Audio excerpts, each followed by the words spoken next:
കുറ്റാന്വേഷണ ചിത്രങ്ങൾ, പ്രത്യേകിച്ചും കോളിളക്കം സൃഷ്ടിച്ച പല കേസുകൾക്കും സമാന സ്വഭാവമുള്ള സന്ദർഭങ്ങൾ ഉൾപ്പെടുത്തിയിട്ടുള്ള ചിത്രങ്ങൾ മലയാള സിനിമയിൽ പതിറ്റാണ്ടുകളായി സജീവമാണ്. പരമ്പര കണക്കിന് പോലീസ് കഥകൾ നമുക്ക് മുമ്പിലുണ്ട്. എവിടെയൊക്കെയോ അതിന്റെ സിനിമാറ്റിക് അല്ലെങ്കിൽ ഹീറോയിക് ഭാവത്തെ തകർത്തുകൊണ്ടാണ് ഷാഹി കബീർ എന്ന സംവിധായകൻ മനുഷ്യരുടെ ബലഹീനതകൾ കൂടെ ഉൾക്കൊള്ളുന്ന പോലീസ് നായകന്മാരെ അവതരിപ്പിക്കുന്നത്. കൂടുതൽ റിയലിസ്റ്റിക് ആയി സ്റ്റേഷനും സംഭവങ്ങളും നടപടിക്രമങ്ങളും പോലീസുകാരന്റെ കോൺഫ്ലിക്റ്റുകളും അൺടോൾഡ് കഥകളുടെ അവതരണവും കൂടെയാണ് ജോസഫ് എന്ന ആദ്യ സിനിമയിലൂടെ തന്നെ ഷാഹി കബീർ എന്ന പേരിനൊരു ഐഡന്റിറ്റി നൽകുന്നത്. അവിടെ നിന്ന് അങ്ങോട്ട് മനസ്സിനെ മരവിപ്പിക്കുന്ന കഥാന്ത്യം സമ്മാനിക്കുന്ന സിനിമാനുഭവങ്ങളാണ് അയാളുടെ സംവിധായകനും എഴുത്തുകാരനും മലയാള സിനിമയ്ക്ക് നൽകിയത്. ഏറ്റവും ഒടുക്കം റോന്ത് എന്ന സിനിമ കണ്ടു പൂർത്തിയാക്കുമ്പോൾ ചിത്രം സംഭവിക്കുന്ന തീയതി പ്രേക്ഷകന്റെ മുന്നിലേക്ക് തെളിഞ്ഞു വരും. 2018 മെയ് 27. ഈ തീയതി മറക്കാതിരിക്കാൻ കേരള സമൂഹത്തിന് വ്യക്തമായ കാരണമുണ്ട്. ജാതി വേർതിരിവുകളെ ഈ മണ്ണിൽ തച്ചുടച്ചെന്ന ഗർവിനെ നിഷ്പ്രഭമാക്കിയ ദിവസം. 24 വയസ്സ് മാത്രം പ്രായമുള്ള കെവിൻ പി ജോസഫ് എന്ന കോട്ടയം മാന്നാനം സ്വദേശിയെ ഒരു രാത്രി മുഴുവൻ ഓടുന്ന വണ്ടിയുടെ പുറകിൽ കെട്ടിയിട്ട് മർദ്ദിക്കുകയും തെന്മല ചാലിയേക്കര പുഴയിൽ മുക്കി കൊലപ്പെടുത്തുകയും ചെയ്ത രാത്രി. റോന്ത് പ്രേക്ഷകനെ ഓർമ്മിപ്പിക്കുന്നതും തെറ്റിദ്ധരിപ്പിക്കുന്നതും ആ രാത്രിയിലെ സംഭവങ്ങളെയാണ്. മന്ത്രിക്ക് അകമ്പടി പോകേണ്ട ഒരു രാത്രി ഡ്യൂട്ടിയിൽ ഉണ്ടായിരുന്ന 2 പോലീസുകാരിലൂടെയാണ് കഥ മുന്നോട്ട് പോകുന്നത്. കെവിനെ കാണാതായെന്ന രാത്രി ഗാന്ധിനഗർ പോലീസ് സ്റ്റേഷനിലെ കെവിന്റെ പിതാവ് ജോസഫിനോടും പോലീസുകാർ പറഞ്ഞതും അതേ ഒഴിവ് കഴിവായിരുന്നു. മുഖ്യമന്ത്രിയുടെ വാഹനത്തിന് എസ്കോർട്ട് പോകാനുണ്ടെന്ന്. എന്നാൽ അന്ന് രാത്രി പ്രതികൾ കെവിനെയും ബന്ധു അനീഷിനെയും ആയുധം കാട്ടി ഭീഷണിപ്പെടുത്തി തട്ടിക്കൊണ്ടുപോകുമ്പോൾ ഗാന്ധിനഗർ സ്റ്റേഷനിലെ ASI ബിജു സ്ഥലത്തുണ്ടായിരുന്നെന്ന് പോലീസ് കണ്ടെത്തിയിരുന്നു. പക്ഷെ റോന്തിലേക്ക് എത്തുമ്പോൾ കഥയുടെ ടൈം ലൈനിൽ നേരിയ വ്യത്യാസമുണ്ട്. ഇനി പറയുന്നതിൽ സിനിമയുടെ പ്രധാന ഭാഗങ്ങൾ ഉൾപ്പെടുന്നുണ്ട്. സിനിമ കണ്ട ശേഷം തുടർന്ന് കാണുക. പെൺകുട്ടിയെ തട്ടിക്കൊണ്ടുപോയെന്ന പരാതി കിട്ടി അന്വേഷിക്കാൻ ഇറങ്ങുന്ന യോഹനാനും ദിൻനാഥും മകൾ തിരികെ വന്നതായി അവരുടെ വീട്ടുകാർ എഴുതി നൽകിയത് കൊണ്ട് മടങ്ങിപ്പോരുന്നു. അതേസമയം നവീൻ എന്ന യുവാവിനെ തേടി ആരൊക്കെയോ വീട്ടിൽ വന്ന് ബഹളമുണ്ടാക്കിയെന്ന് പറയുന്ന അച്ഛൻ നവീൻ സുഹൃത്ത് അരുണിനൊപ്പം പോയിരിക്കാമെന്നും അറിയിക്കുന്നു. മേലുദ്യോഗസ്ഥൻ ഈ വിവരം അനുവിന്റെ വീട്ടുകാരെ അറിയിക്കുന്നു. തുടർന്ന് സഹോദരൻ സുഹൃത്തിനെയും തപ്പി ഇറങ്ങും വഴി ഇതേ പോലീസുകാരെ വഴിമധ്യേ കാണുകയും വഴി തെറ്റിയതാണെന്ന് തെറ്റിദ്ധരിപ്പിച്ച് സഹായം ആവശ്യപ്പെടുകയും ചെയ്യുന്നു. ശേഷം റോന്ത് ചുറ്റുന്നതിനിടെ അനുവിനെയും കാമുകനെയും കണ്ടെത്തുന്ന പോലീസുകാർക്ക് അപകടം മനസ്സിലാവുകയും നവീനെയും സുഹൃത്തിനെയും സ്റ്റേഷനിൽ എത്തിച്ചാൽ സഹോദരിയെ കൊണ്ടുപോകാമെന്ന് അറിയിക്കുകയും ചെയ്യുന്നു. എന്നാൽ പോലീസ് കേസിൽ ഇടപെട്ട വിവരം അറിയാതെ നവീൻ ഓടി രക്ഷപ്പെടാൻ ശ്രമിക്കുന്നതിനിടയിൽ അപകടത്തിൽപ്പെട്ട് മരിക്കുന്നു. കേസിൽ പോലീസുകാർ ഇടപെട്ടിട്ടുള്ളത് കൊണ്ട് അവരും കുറ്റക്കാരായി ചേർക്കപ്പെടുന്നു. റോന്ത് അവിടെ അവസാനിക്കുകയാണ്. ഇതിനിടെ പോലീസുകാർ അവരുടെ ജോലിക്കിടയിൽ അനുഭവിക്കുന്ന മാനസിക സമ്മർദ്ദം വ്യക്തമാക്കാൻ ഒന്നിനു പുറകെ ഒന്നായി നിരവധി ഹോണ്ടിങ് ഇൻസിഡന്റുകളും അവരുടെ കുടുംബത്തിലെ പ്രശ്നങ്ങളും ചേർത്തിട്ടുണ്ട്. ഇനി കെവിൻ കേസിലേക്ക് വന്നാൽ യഥാർത്ഥത്തിൽ പോലീസുകാർ ചെയ്ത കുറ്റം എന്താണ്? എന്താണ് ഗാന്ധിനഗർ പോലീസ് സ്റ്റേഷനിൽ സംഭവിച്ചത്?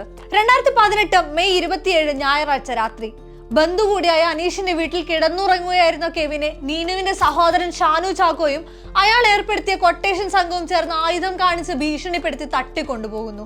കെവിനെ കാണാനില്ലെന്ന പരാതിയുമായി നീനുവും കെവിന്റെ അച്ഛനും സ്റ്റേഷനിലെത്തി മണിക്കൂറുകൾക്ക് ശേഷം മെയ് 28 രാവിലെ ആ യുവാവിന്റെ മൃതദേഹം തെന്മല ചാലിയേക്കര പുഴയിൽ നിന്നും കണ്ടെത്തുന്നു. കോട്ടയത്തിനടുത്ത് ക്രാന്തിയിൽ ഗുണ്ടാസംഘം മർദ്ദിച്ച് അവശനാക്കി ഉപേക്ഷിച്ച അനീഷ് പോലീസ് സ്റ്റേഷനിലെത്തി കാറിൽ നടന്ന സംഭവങ്ങൾ വിവരിക്കുന്നു. തട്ടിക്കൊണ്ടുപോകാനുള്ള പദ്ധതിയും തുടർന്നുള്ള നീക്കവും ഗാന്ധിനഗർ പോലീസ് അറിഞ്ഞുകൊണ്ടാണെന്ന് റിപ്പോർട്ട് വന്നു.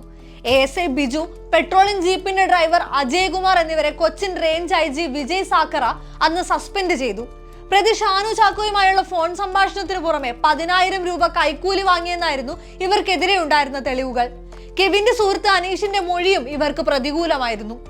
പെട്രോളിങ്ങിനെതിരെ ഷാനു ചാക്കോയെ ചോദ്യം ചെയ്ത് കസ്റ്റഡിയിൽ എടുക്കാതെ വിട്ടയച്ചതിനാണ് ഡ്രൈവർക്കെതിരെ നടപടി സ്വീകരിച്ചത്. പോലീസ് സംവിധാനങ്ങൾ വേണ്ടുന്ന നടപടികൾ സ്വീകരിച്ചിരുന്നെങ്കിൽ ഒഴിവാക്കാമായിരുന്ന കൊലപാതകം, കാത്തു സൂക്ഷിക്കാമായിരുന്ന ജീവൻ. കെവിനെ തട്ടിക്കൊണ്ടുപോയ വിവരം പുലർച്ചെ തന്നെ അറിയിച്ചിട്ടും ASI ഉന്നത ഉദ്യോഗസ്ഥരെ അറിയിച്ചില്ലെന്നും 2 തവണ പ്രതികളുമായി ഫോണിൽ സംസാരിച്ചെന്നും IG റിപ്പോർട്ടിൽ ഉണ്ടായിരുന്നു. സംഭവത്തിന്റെ ഗൗരവം മനസ്സിലാക്കാതെ വെറും കുടുംബ പ്രശ്നമായി കണ്ടെന്നും ഇവർക്കെതിരെ ആരോപണങ്ങളുണ്ട്.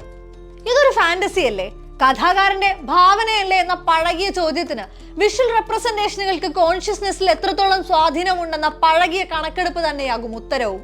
ഇവിടെ കെവിൻ വധക്കേസിന്റെ മൈന്യൂട്ട് ഡീറ്റെയിലിംഗ് വരെയും സിനിമയുടെ കഥാപശ്ചാത്തലത്തിനായി ഉപയോഗിച്ച കഥാകാരന്റെ മിടുക്ക് അതിലേക്ക് നൽകേണ്ടിയിരുന്ന സത്യസന്ധതയിൽ കാണാനാവില്ല. പോലീസ് ഉദ്യോഗസ്ഥരുടെ നിസ്സഹായതയാണ് അവിടെ തെളിയുന്നത്. കൈക്കൂലിക്കാരനായ ചോദ്യവും പറച്ചിലും ഒന്നും കൂടാതെ എടുത്തിട്ട് പെരുമാറുന്ന, ഉള്ളവന്റെ കയ്യിൽ നിന്നും ഇല്ലാത്തവൻ പിടിച്ചു പറിക്കാതിരിക്കാനാണ് ഇവിടെ പോലീസ് സംവിധാനമുള്ളതെന്ന് വിശ്വസിക്കുന്ന ASI യോഹന്നാനാണ് ഇവിടെ നായകൻ. അയാൾ കൈക്കൂലി വാങ്ങിയത് സർക്കാർ ഫണ്ട് തികയാതെ തകരാറിലായി കിടക്കുന്ന വണ്ടി നേരെയാക്കാനാണെന്നും കോടതി ഉള്ളതുകൊണ്ടല്ല, ഇടി കിട്ടുമെന്ന പേടി ഉള്ളതുകൊണ്ടാണ് നാട്ടിൽ ക്രമസമാധാനം ഉണ്ടാകുന്നതെന്നും കാണുന്നവരെ കൂടെ കൺവിൻസ് ചെയ്യിക്കുന്നുണ്ട്. അയാളുടെ തെറ്റുകളെയെല്ലാം പാസ്റ്റ് ഇവന്റുകൾ കൊണ്ടോ മാനസിക സമ്മർദ്ദം എന്ന കാരണം കൊണ്ടോ മറച്ചു വെക്കാൻ മറ്റെല്ലാ സിനിമകളിലെയും തന്റെ പോലീസ് കഥാപാത്രങ്ങൾ എന്ന പോലെ റോന്ദിലും ഷാഹി കബീറിന് സാധിക്കുന്നുണ്ട്. 113 സാക്ഷികൾ, 238 രേഖകൾ, 50ലേറെ തെളിവുകൾ പരിശോധിച്ച ശേഷം ഇവിടുത്തെ നിയമ സംവിധാനങ്ങൾ കുറ്റക്കാരാണെന്ന് വിധിച്ചവർക്കൊപ്പമാണ് ഷാഹി കബീറിന്റെ റോന്ത് നിൽക്കുന്നത്. ജാതി വെറിമൂത്ത് ഒരു കുടുംബം ഇല്ലാതാക്കിയ ജീവൻ മറുവശത്ത്. കെവിൻ പുഴയിൽ മുങ്ങി മരിച്ചതല്ലെന്നും അയാളെ മുക്കി കൊലപ്പെടുത്തിയതാണെന്നും മൊഴി കൊടുത്തത് ഇതേ സംവിധാനത്തിലെ പോലീസ് സർജൻ തന്നെയാണ്. ആ കെവിനെയാണ് റോന്ത് അപകടത്തിൽപ്പെടുത്തിയത്. ആ മരണത്തിന് കൂടെ നിന്നവരെയാണ് റോന്ത് വെളുപ്പിച്ചെടുക്കുന്നത്. ഷാഹി കബീർ തിരക്കഥ ഒരുക്കിയ മുൻ ചിത്രം ഓഫീസർ ഓൺ ഡ്യൂട്ടിയിലും കസ്റ്റഡി മരണങ്ങളെ വെള്ളപൂശാനുള്ള മനഃപൂർവ്വ ശ്രമങ്ങൾ ഉണ്ടായിരുന്നു. പോലീസുകാർ ഉപദ്രവിക്കുന്നത് സത്യം പുറത്തു കൊണ്ടുവരാനല്ലേ? അതിലെന്താണ് തെറ്റെന്ന് പ്രേക്ഷകനെ കൊണ്ട് ചിന്തിപ്പിക്കുന്ന എഴുത്തിന്റെ കൺകെട്ട്. നായാട്ടിലും ദളിത് സമൂഹത്തെ അവതരിപ്പിച്ചത് പോലീസ് സ്റ്റേഷനിലേക്ക് ആക്രോശിച്ചു കയറി വരുന്ന ഭരണം മാറ്റിമറിക്കുമെന്ന് മുഖ്യമന്ത്രിയെ ഭീഷണിപ്പെടുത്തുന്ന പ്രോബ്ലമാറ്റിക് ആയ ഒരു കൂട്ടമായാണ്. വില്ലന്മാരെ കൂടുതൽ ക്രൂരന്മാരാക്കി അവരുടെ എതിർവശത്ത് പോലീസിനെ ഹീറോയിക് ആക്കുകയാണ് ഇവിടെ എല്ലാം തുടരുന്ന രീതി. അസാമാന്യ മേക്കിങ്ങും പ്രകടനങ്ങളും കൊണ്ട് അതിനെ കൺവിൻസിംഗ് ആക്കി ഒരുക്കാനും മേക്കർക്ക് സാധിച്ചിട്ടുണ്ട്. ഒരു പോലീസ് കഥയെ സിനിമയുടെ ഭാഷയിലേക്ക് കൺവേർട്ട് ചെയ്തെടുക്കാനുള്ള ഷാഹി കബീർ എന്ന എഴുത്തുകാരന്റെ സിദ്ധി കൂടിയാണത്.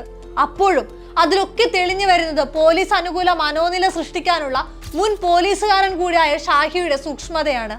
നായാട്ടും ഓഫീസർ ഓൺ ഡ്യൂട്ടിയും ഒക്കെ പിന്നിട്ട് റോന്തിലേക്ക് എത്തുമ്പോൾ അതാകട്ടെ വസ്തുതകളെ വളച്ചൊടിക്കുന്ന രീതിയിൽ കൂടുതൽ വെളിവാകുന്നുണ്ടെന്നു മാത്രം.